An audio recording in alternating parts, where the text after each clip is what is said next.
welcome back to Posh and Plastic. I'm your co-host, Kylie, and I am joined with your other co-host and the Miranda to my Lizzie, Miss Amber.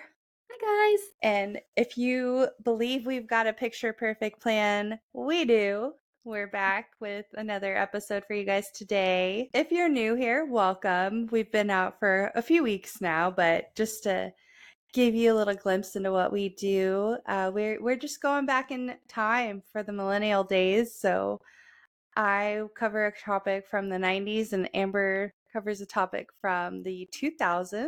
And if you enjoy the podcast or you just want to enter our giveaway, we're doing a giveaway right now.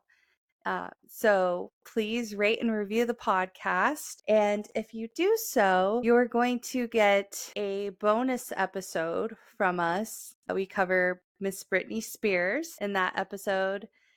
And we just need you to send us a screenshot of your review. You can either do that on our Instagram, Posh and Plastic, or email us at poshandplastic@gmail.com. And you're also going to be entered into a giveaway. So please see our Instagram to see the details of the giveaway and how to enter that. But we'll go ahead and get into it. So wind up, wind down, and let's hit rewind.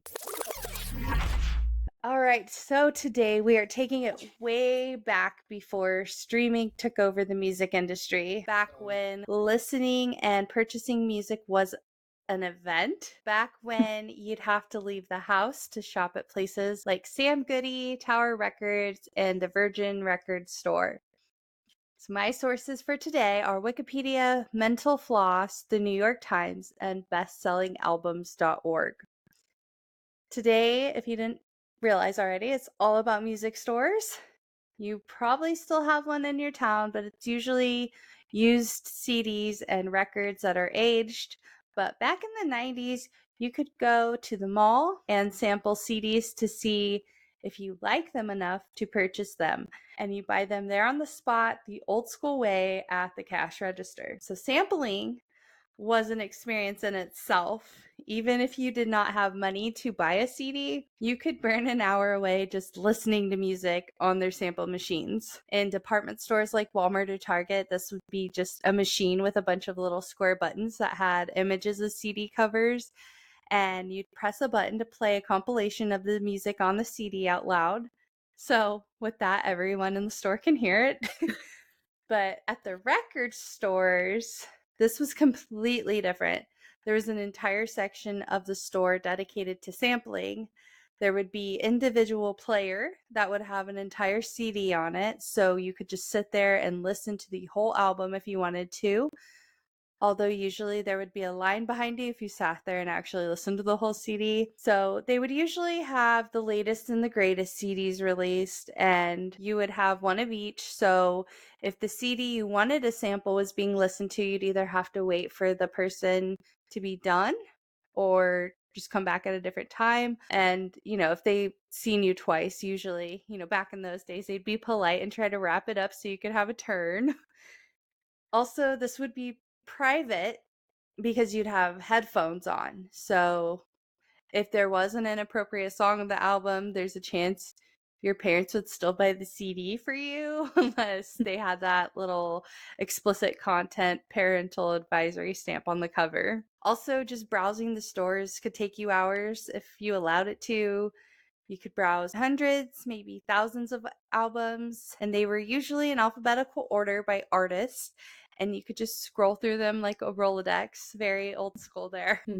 So I'm going to do a little bit of a deep dive on the history of some of our favorite record stores. So the first store I think of when I think of popular record stores in the mall, I think of Sam Goody. Probably because that was the first one I was exposed to. So Sam Goody was first opened in the 1940s. It started by Sam Goody Gudowitz, who opened up a small record store on 49th Street in New York. Now, Mr. Sam Netflix before Netflix. And by that, I mean the old school Netflix. I just said Netflix way too many times. Sorry, folks.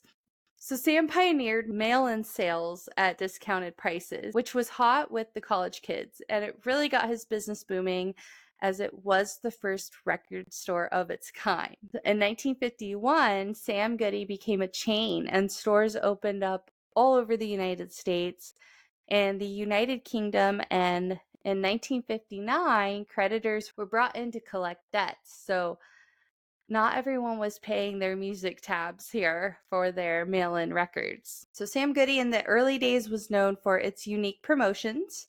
For example, there was a promotion where anyone who spent $25 or more would get a free turntable, which is pretty generous if you ask me.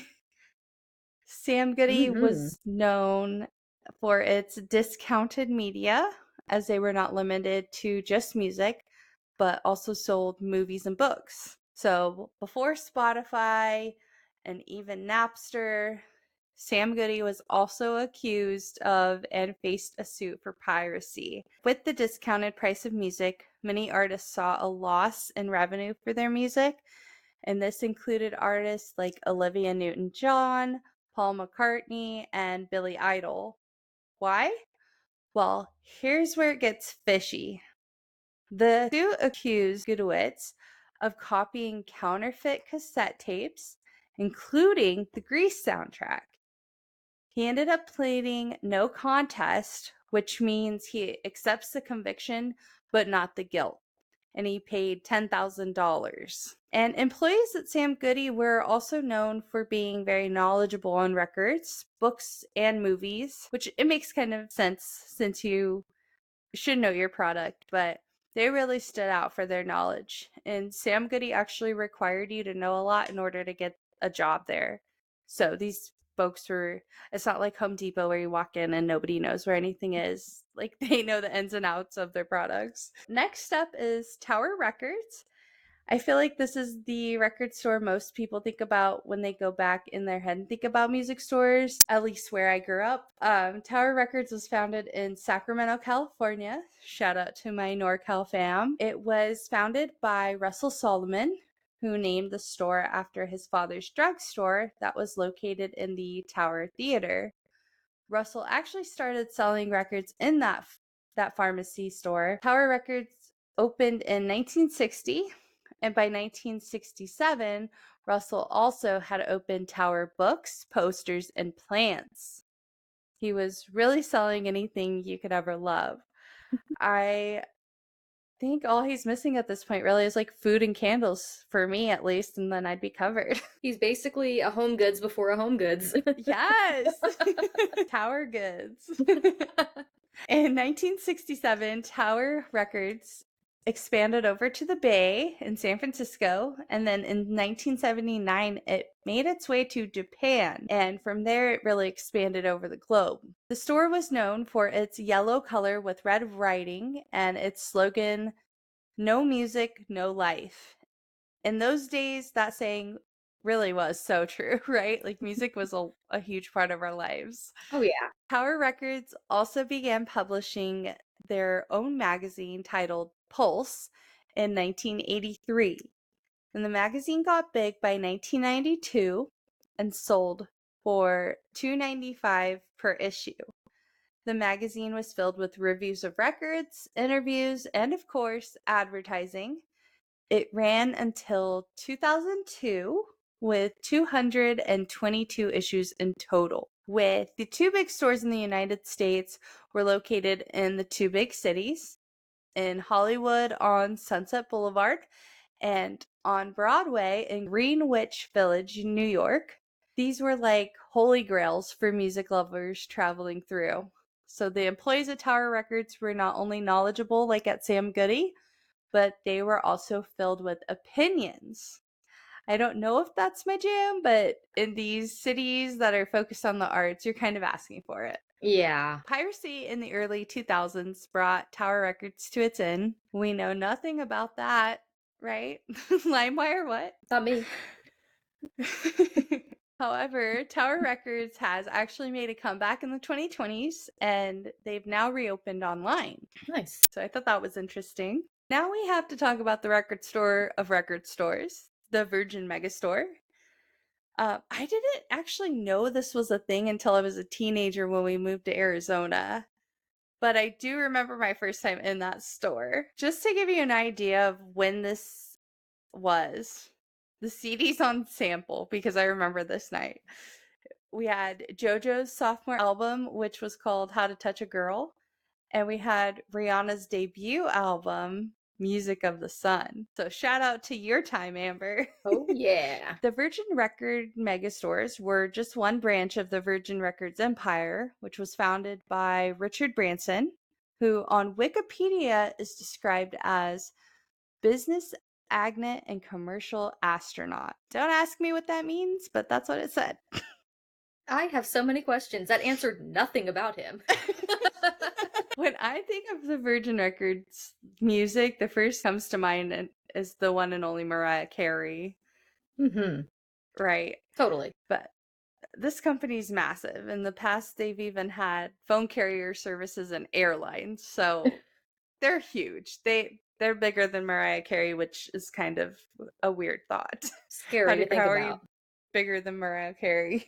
But the first store opened in London in 1971 on Oxford Street. And throughout the 80s and 90s, they expanded across the world, including our home, the United States. So, you know the name Virgin, and you're about to walk in the store. Like, it's definitely compared to the feeling you'd get when you're about to walk into Disneyland or even the Disney store. Like, there's just some magic in the air, and there's a lot to explore. Not only did they have eons worth of music available to sample and buy, but they also carried CD players, movies, books, board games, calendars, really just any type of media or anything having to do with entertainment. And I also remember the vibe being like you're in the recording studio. Like the lighting and the design of the store was as if you were in there with the artist. So it was really an experience. Mm-hmm.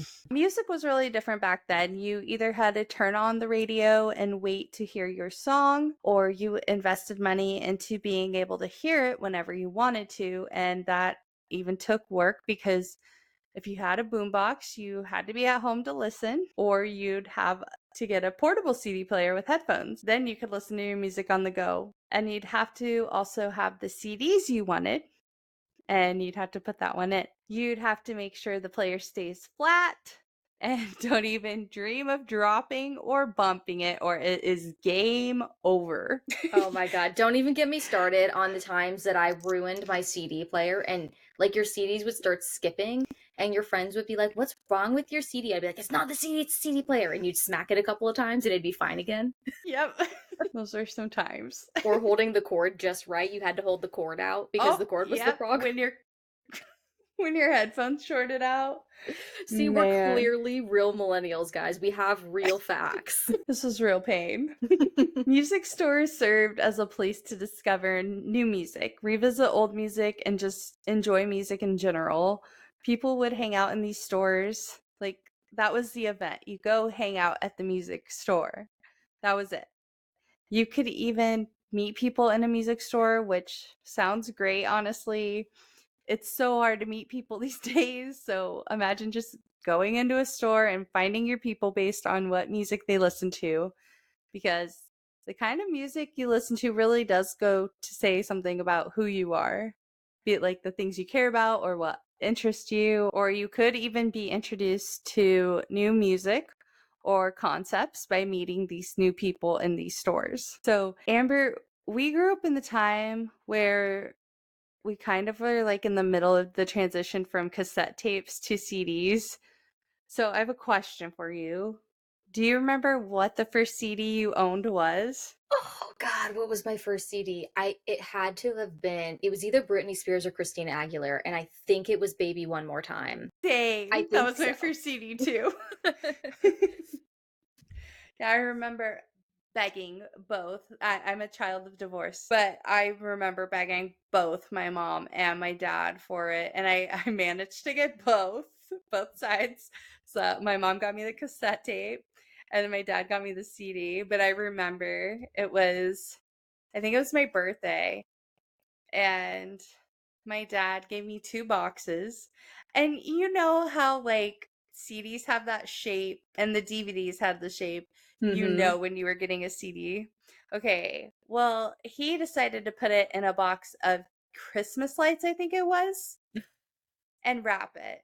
So He's I smart. open the first gift and I get a CD player.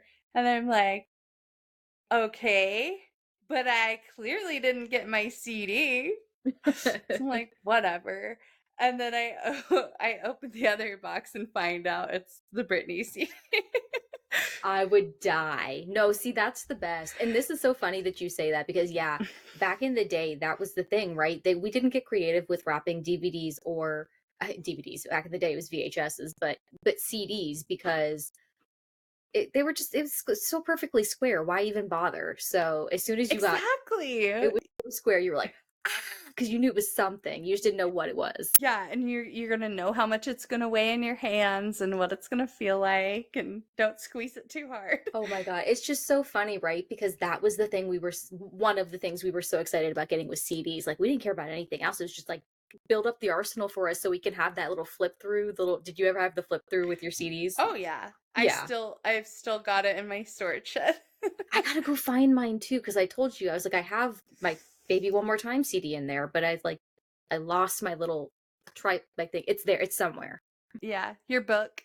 Yes. But yeah, I was always like during the weekends when I was with my dad, I would always have my CD player with Britney in it, and I would take that thing everywhere. Yes. Oh my God. I'll age myself a little bit. Recess time, CD players, pop on your headset and just go. And I would sit on the swings and I would just swing Walk with my CD around. player. I would swing with my CD player. I didn't even care. Sit on the swing. That's so funny. So Yeah, I lame. can't even tell you though how many times I got up and walked away forgetting like I've got this whole thing connected to me, and then it's just boom, boom, boom, boom, boom, and everyone looks. And you're Yeah. like, not only are you embarrassed, Yeah. but you're like, what broke? What broke? Was it the CD? Was it the player? What broke? Yeah. But they were pretty Oh, durable back into the day, though. I will say our electronics, while being clanky and junky, like in the sense of bulky, I should say, they were pretty durable. yeah. I gotta say though, my poor Britney CD is so scratched. Oh yeah, I don't even know what mine looks like. Well, in honor of CDs and record stores, I compiled a list of the top albums of each year from the 90s.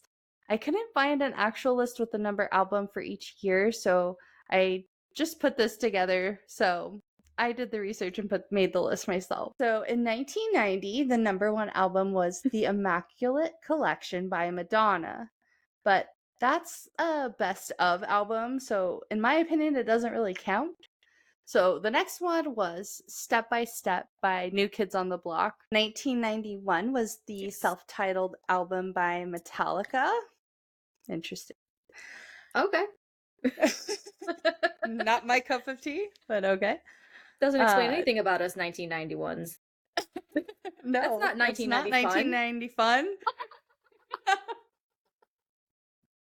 That is hilarious. I love that.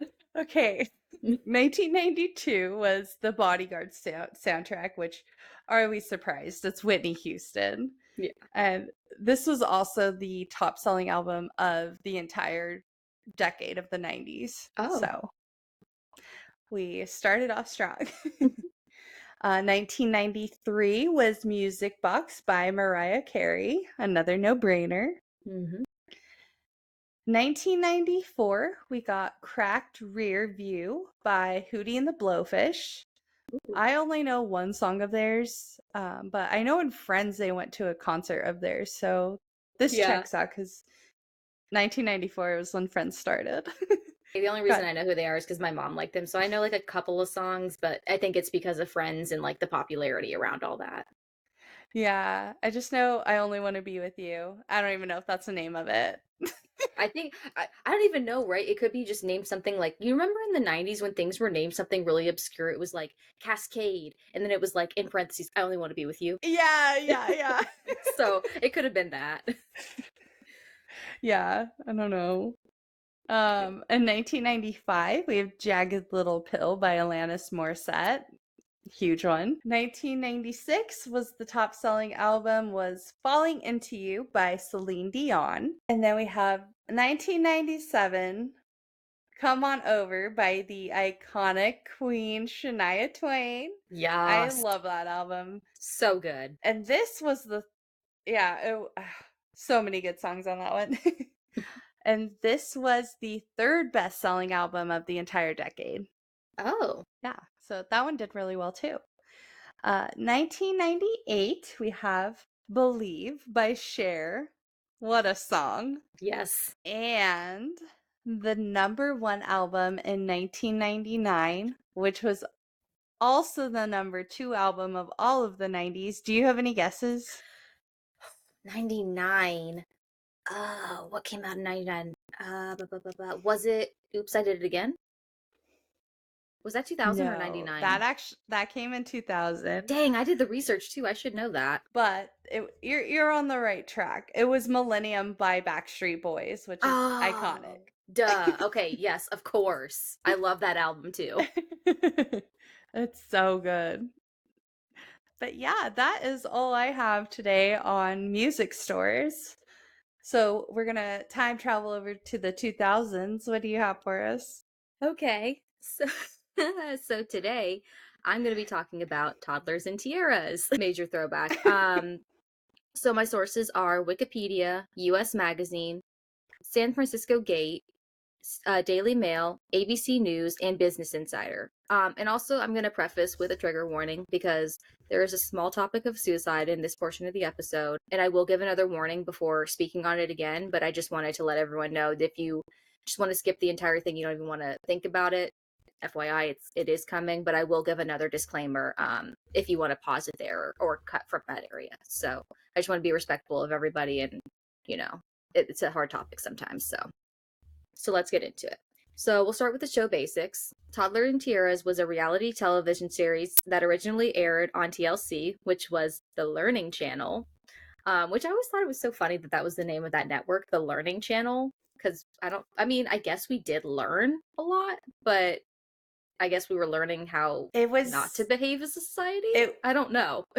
I remember TLC before it was all of this.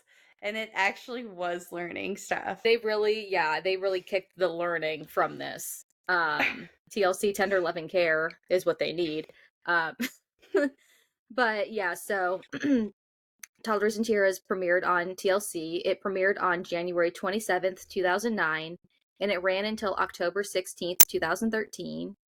The show gained attention for providing a behind the scenes look at child beauty pageants. The series followed young girls, often between the ages of 2 and 10, as they participated in beauty pageants where they competed in various categories such as talent, costume, and beauty. The show explores the dynamics between the contestants, their parents, and the pageant organizers. Viewers got an inside look at the preparations leading up to pageants, including elaborate costumes, makeup, and hairstyling that young participants undergo. The series also highlights the competitive nature of the pageant circus and the dedication of the parents who invest time, money, and effort to help their children succeed in the competitions. And while Toddlers and Tiaras has garnered a significant audience, it also faced criticism for its portrayal of young children in highly competitive and sometimes controversial environments. Some argue that the show exploits the children and raises ethical concerns about the pressure placed on them to conform to beauty standards at such a young age. The series ultimately provides a glimpse into the world of child beauty pageants, showcasing the challenges and controversies associated with the unique subculture while generating discussions about parenting, societal expectations, and the impact on children involved. So that's a big chunk of stuff to kind of take on. So while I remember Toddlers and Tiaras being a really fun, lighthearted show, I mean, granted, I was a lot younger at the time. 2009, we were what? We were 17, 16, 17 at the time. 17, yeah. Yeah, so we're not thinking about it in that aspect of like, oh my God, what are these kids undergoing? Because we're still technically kids at the time. So to me, the whole thing was funny. You saw these crazy moms acting erratically and putting their kids in these really strange situations. I didn't think about it back then, but it actually gained a lot of backlash online as far as like controversies of the shows and stuff. There were a bunch of different controversies that kind of went on throughout the series, but I would say like there were a few main ones, And the main controversy I would say is like how they treated kids as adults, basically. Like anything that they kind of put them into is you're no longer two, you're a full grown Right. adult, which is insane to me. How can you tell a 2-year-old, like, act up accordingly? You can't even tell me that, and I'm almost 32. But yeah, critics argued that subjecting children to the pressures and competitive nature of beauty pageants at such a young age could have negative effects on their development, which I don't see how it couldn't, honestly. I can't Yeah. imagine. But the show, it featured young contestants wearing elaborate and sometimes age inappropriate costumes and participating in themes that sometimes viewers found disturbing. This included outfits and routines that mimicked adult performances. And so I found a few specific examples that were pretty controversial that most people know. It's pretty well known. The first one would be Maddie Verst. In 2012, her mother dressed her 4-year-old daughter in Dolly Parton with a padded bra and sculpting underwear during the show, which I found sculpting underwear seemed like an odd thing. That is very inappropriate. Extremely. It goes even further. So this actually caused her father, Bill Verse, to try to seek full custody of Maddie because he claimed that his ex-wife was sexually exploiting their daughter by dressing her in scandalous outfits and allowing her to participate in beauty pageants. And like, good for him, but it ended up kind of, I dug a little bit deeper on this, and he kind of got a little erratic in court, and the judge kind of got a little frustrated with how he was acting, and so I don't know that he necessarily got what he was looking for. He kind of got seen as the crazy one because of the way he was behaving. He was just trying to protect his daughter because clearly she was in a situation that a 4-year-old should not have been in. Next, we have Paisley Dickey. In 2011, Paisley was dressed up as Julia Roberts in Pretty Woman.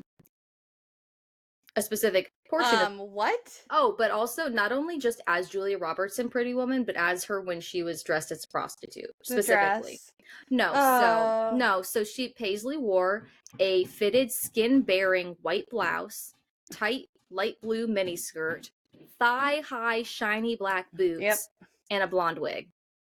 Yeah, and it had like maybe it was a corset. I just remember like a black strip going across her like abdomen. I remember And then that her too. Oh, really? Oh yeah. That's like So a funny Halloween costume for a grown woman, not a pageant outfit for a little girl. 3 years old she was.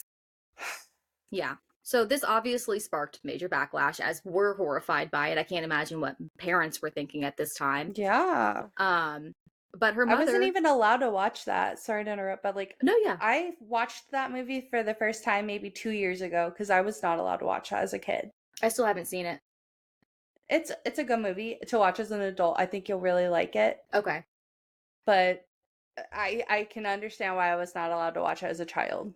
Yeah, there's clearly adult like things that are happening in this movie that are Yeah. not meant for children. So like chill out, lady. Yeah. You're so crazy. But yeah, so anyway, her mother actually, Wendy Dickey, didn't seem to mind the controversy, and she actually had an interview with Good Morning America where she stated the whole idea was for people to see the comedy behind it. It's like when you take your children to a kids movie. There's always adult humor that the parents get about that the children don't get, and that's what it was about. Yeah, it's psycho. not funny, ma'am.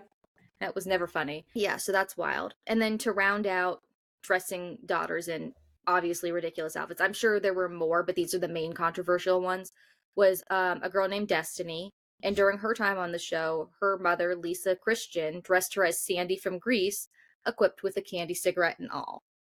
Just as it was time for Destiny to perform, Lisa tells her daughter, "Don't forget to smoke," before sending her on stage. Lisa claimed that the cigarette was crucial as it brought the whole outfit together and really showed the tough girl character. And I say eye roll. You could have done without the cigarette. I get, like, it does really bring the outfit, but people know what you were going for. She definitely wasn't or they could have had her like pretend to put it out like she does right before they start singing. Yeah. So instead like of smoking it. Exactly. There was no reason. And yeah, of the three, this was probably the tamest one, but still by far putting her in a clearly adult situation that like she doesn't need to be in, and teaching her smoking is okay. You're also telling how old was she? That doesn't I think she was like 3 or 4. Telling your 3 or 4-year-old smoking is cool. Yeah. That's cool. great. Not cool. So another huge controversy on the show was the way that parents kept their kids' energy up during the pageants. Basically, kids were given lots of sugar and caffeine before they went on stage so that when they went on to perform, they had lots of energy because of the sudden sugar rush. A lot of parents masked the drinks with different names like magic juice or something equally appealing so that kids wanted to drink it. And I mean, as a kid, I really don't think it took much to make these kids drink this drink. I think as children, we loved sugar. I think we were deprived of it for the most part because they knew this is what would happen to us. So if you're Mm-hmm. funneling it into the kid, they're going to take it. First and probably most notable is going to be June Thompson, aka Mama June, who gave Honey Boo Boo, aka Alana Thompson, something called go-go juice. And it's funny because before I even started any of my research, go-go juice was the first thing that I remembered about Toddlers and Tiaras, and that was what I wrote down. I wrote go-go juice, wasn't finding it at first, and I found something else first, and then I was like, oh, go-go juice. It was Honey Boo Boo. So if I unlocked any memories for anybody, go-go juice was hell on wheels, in my opinion. It was Mountain Dew and Red Bull mixed together. Oh my goodness. Oh yeah. Oh yeah. I can That's feel like a the heart attack waiting to happen. so funny because I wrote in my notes, I said I can feel the heart palpitations just thinking about this. Yeah. I could never. I can't even drink Red Bull by itself now half the time. And then she also had something called pageant crack, which was basically just a bunch of pixie sticks. For those who don't know what a pixie stick is, I'm pretty sure they're still around. It's just powdered sugar, but it's flavored. We used to do obnoxious things with the pixie sticks back in the day. Do you remember when kids would snort them? Freaking idiots. I don't think I ever saw those being snorted, but you just unlocked a memory from senior year. This girl, of course, we were taking a communications class, but it was with our health teacher, like the health teacher. So Yeah. she's already taught us like about every drug in the book, right? Mm-hmm. So as a joke, this girl snorted a line of Fun Dip and it went in blue and it came out green. Ew. Yeah, Fun Dip was just as bad. Ew. I think they're both Wonka candy, so that's Yeah.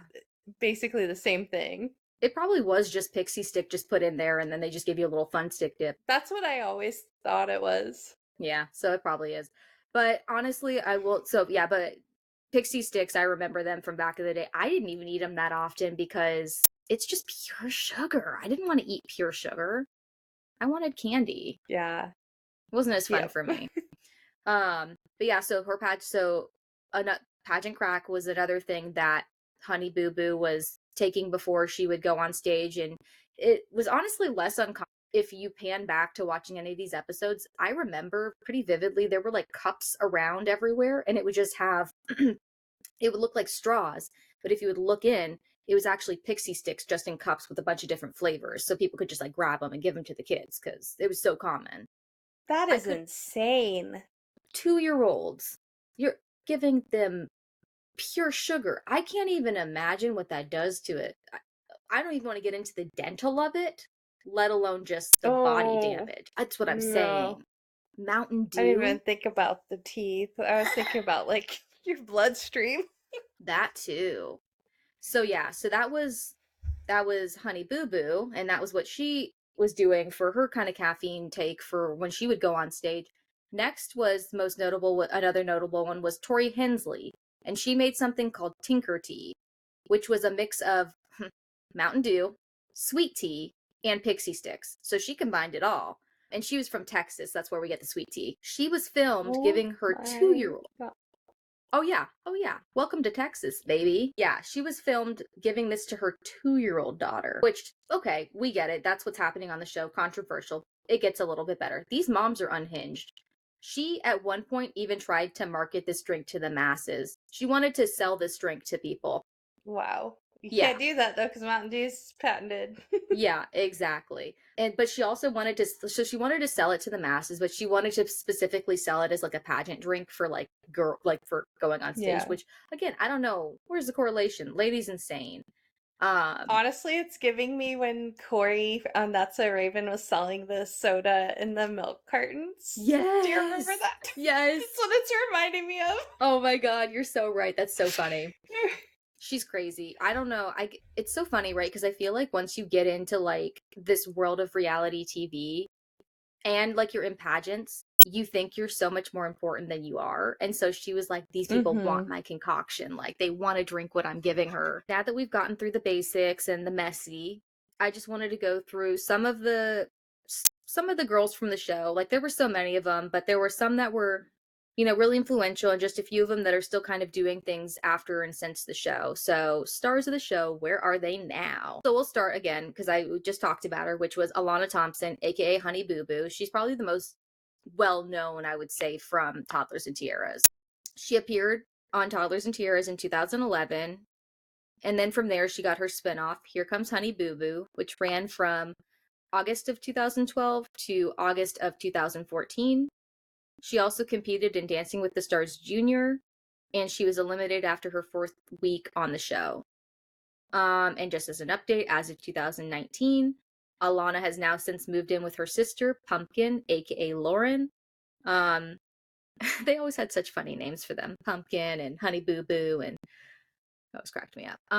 But this is since her mom was arrested in 2019 for possession of a controlled substance. And we know, maybe you don't know, but if you go and track Mama June's story, I know a lot of things happened. I think the show was originally canceled because I think she was dating or married to a convicted SO. A lot of messiness around. Oh I my think, gosh. yeah, that's what I was getting some information on. So things weren't great with Mama June. So how old is Honey Boo Boo when she moved in with their sister? Oh, that's a good question. Or like around, because in my head she's grown by now, but I don't think that's the case. Preteen or She was a even teenager younger because, probably. oh no, she was a teenager. She was about 15 Oh, or 16 because she's 18 now. okay. So she's pretty God, young. we're old. I know, right? And then, okay, trigger warning again, guys. I'm going to get into it really quick. So if you want to cut out, there are going to be notes of suicide really quick. So we have Kalia Posey. And Kalia appeared on Toddlers and Tiaras when she was 5 in 2012. She booked a role for the Netflix movie Eli in 2019, and she also went on to win Miss Linden Teen in 2021. However, she did sadly die by suicide in 2022 at the age of 16, and her family did release a statement to the media regarding her death. Although she was an accomplished Oh my teenager, gosh. it's very sad. So, although she was an accomplished teenager with a bright future ahead of her, unfortunately, in one impetuous moment, she made the rash decision to end her earthly life. She won countless crowns and trophies after competing on the pageant circuit her entire life. Her highly acclaimed talent as a contortionist has already led to the professional touring job offers and has recently been selected to cheerlead at her high school next fall. So, very sad. Rest in peace, Kalia. And I didn't want to go any further. I just wanted to keep it very respectful with her. So, moving Yeah. forward, we've got Eden Wood. She appeared on Toddlers and Tiaras in 2009. She was another girl that got a spin-off show, Eden's World. And she recently, in May of 2023, graduated high school as her class valedictorian. So we are old because she just graduated. Okay. Really three more, but two more, and then we'll round it off here. So we've got Isabella Barrett, and Isabella was on Toddlers and Tiaras in 2012 when she was 5. She still works as a model, but she's also a self-described millionaire since she created her own jewelry line. She also has a YouTube channel where she shares her experiences of starting a business with other aspiring entrepreneurs. She's doing extremely well. Yeah. And then to close us off, we have, I am so sorry if I butcher your names. I think it's Alessandra. So Alessandra and Giovanna Lyerly. And these sisters were on Toddlers and Tiaras in 2009. Giovanna is still modeling on the runway, while her sister Alessandra is now pursuing her love for designing clothes in the fashion industry. So I think that's kind of cool, as they were competing in pageants and now they kind of found where their little niche in that kind of performative area is. Yeah. So that was That's cool. Toddlers and Tiaras. Thank you. Yeah, I never got into that, but I remember it being a big thing, and then I remember Honey Boo Boo becoming even a bigger thing. Oh my god. I dabbled a little bit in Honey Boo Boo, but she was a little cray cray for me. Um, I mean, Yeah. the redneck is all fun and games, but they were like redneck, and I was like, I don't know if I can jive with this. All right. Well, thank you for joining us for week 3. Again, don't forget to rate and review the podcast. send us a screenshot. Our Instagram is Posh and Plastic. Our email is poshandplastic@gmail.com. And then we will send you the episode on Britney Spears for free, and you'll get entered into our giveaway. Yeah. But until next week, have a great weekend. Wind up, wind down, and relax. All right, bye guys. Bye.